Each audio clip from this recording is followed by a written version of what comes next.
محمد جاويد دخان. السلام عليكم. الحمد لله فضل الناس بعضهم على بعض، والصلاة والسلام على رسوله صادق الأمين وعلى آله وأصحابه الذين صدقوا وصدقوا النبي الجليل. أما بعد، فقد قال النبي صلى الله عليه وسلم: من ينظر إلى أدق من النار فلينظر إلى أبي بكر رضي الله عنه وعمر رضي الله عنه. أبي بكر سيدنا وخيرنا وأحبنا إلى رسول الله صلى الله عليه وسلم، رئيس الحفل الميمون وضيوف المكرمين وأساتذة الأفاضل وإخواني من طلبة العلم. إني أريد أن أتحدث أمامكم عن شخصية بارزة التي هدمت مباني الكفر والشرك والطغيان، أضاءت العالم بمصباح الإيماني ونبراسه الإسلامي، ودمغت رؤوس المرتدين وسدت صيل الارتداد، وقوضت قوة المتنبهين آل بها أبا بكر رضي الله عنه، خليفة رسول الله صلى الله عليه وسلم، الذي ثبت في حقه قول النبي صلى الله عليه وسلم: إنه قال: لو كنت متخذا خليلا غير ربي لاتخذت أبا بكر خليلا رضي الله عنه. سادتي، إن أبا بكر من أول المسلمين ومن السابقين الأولين، قد اعتنق الإسلام في ابتداء البعثة، لكن ما أحبه أن تكون هذه الثروة والحائلة والدولة العظيمة عنده فقط، بل أراد أن يساهم في السفر والحجر، في الأمصار والقرى، في الصخور والجبال، في الحرب والصلح والمصائب والراحة في كل آن وحين في كل زمان ومكان، حتى على حق المصاحبة والمرافقة وسط رسول الله صلى الله عليه وسلم.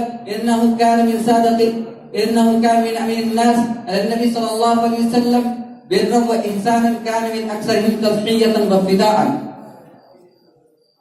قد أوصل ليله بنهاره ونهاره حتى نسي نفسه امتثالا لأوامره واجتنابا عن نواهيه صلى الله عليه وسلم، وقف حياته لحياته يعلم بعلمه، يتوجع بوجعه كم عناء لقي كم مشقة، تكبدا لحبسه لا يقدره أحد سوى الله عز وجل الذي لا يخفى عليه خافية. ولذا قال النبي صلى الله عليه وسلم: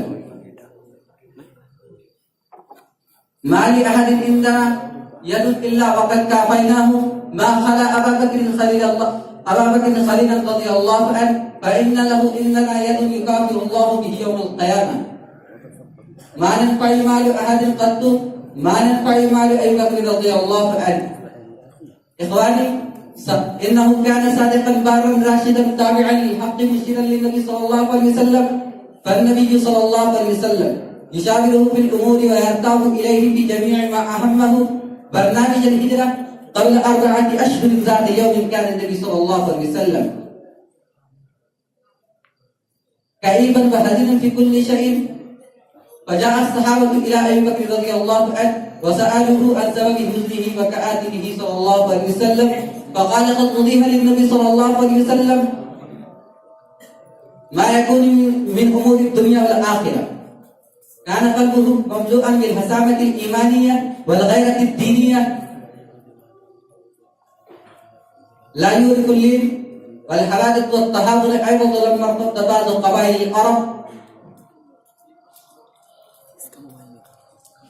قالوا أصحابه قالوا النبي صلى الله عليه وسلم: السلام عليكم.